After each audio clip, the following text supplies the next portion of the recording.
Hey guys, welcome back to Debjani's blog. তো দেবজানিস ব্লগে সবাই রে ওয়েলকাম।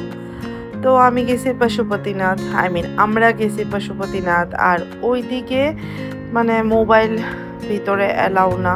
তো আমরা যাই, ব্লগিং করছি, ভিডিও করছি, সব বাইরেই করছি। তো রুলস তো মানতে লাগবই, যেদিকেই যাও যেদিকে রুলস আছে এটা মানতে লাগবো। তো আমি ভিতরে কোনো ভিডিও করতে পশুপতি দর্শন করতে না করতেই প্রচন্ড বৃষ্টি নেমে গেছে, তো আমরা আর ঘাটে আর যেতে পারছি না। তো আজকে আরতি আর দেখার কথা নেই। আমরা এক্ষুনে যদি বৃষ্টি এভাবে থাকে তাহলে যেতে লাগবো, আর নাহলে কোনো মন্দিরই যাবো। প্রচন্ড বৃষ্টি, প্রচন্ড। থ্যাংক গড আমরা মানে সিকিম গ্যাংটকের প্ল্যানটা ক্যান্সেল করছি। যদি ক্যান্সেল না করতাম তাহলে এখন খুব বাজে সিচুয়েশনে ফেসে যেতাম বলে, বিকজ লাচুনের অবস্থা খুব খারাপ এদিকে। এসছি বোধনাথ মন্দিরে, আর বাবা আমরাকে ভিজাচ্ছে। কইছি একটা ছাতা কিনতে ডকুমেন্ট না। कैसे कैसे लोग रहते हैं यार यहाँ पर। নিজের মাথার ওই দেখো, এটা সুন্দর আছে, স্বস্তিক চিহ্ন। নিজের মাথাটা বাঁচা লিছে। আমার স্কুলে যেতে যেতে অভ্যাস হয়ে গেছে। এত ছাতা কিনে নাও না। চোখগুলো সুন্দর না?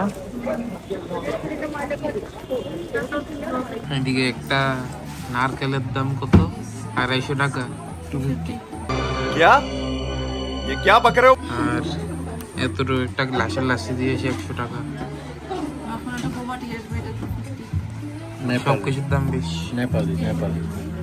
নেপালি হলো কি হয়েছে, দাম বেশি তো। কেমন বোবাটিটা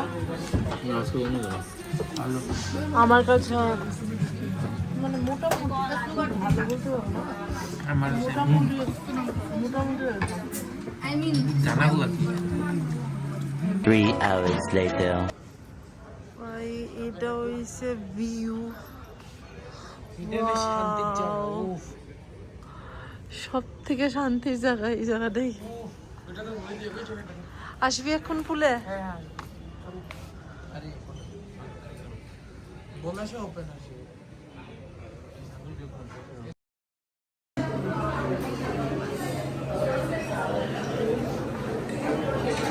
আমার জন্য না,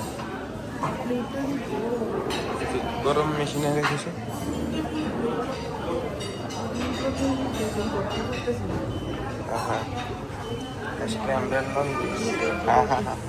অনেক কিছু সব কেন।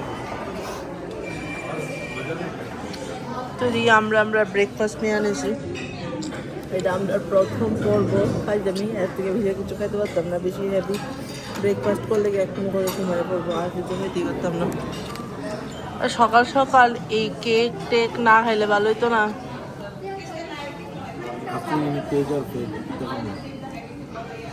পরাঠা আছে, দোসা আছে,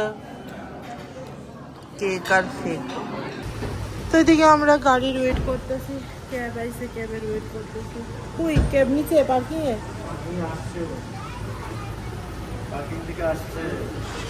তুমি কি টিউশনে যেতেছো?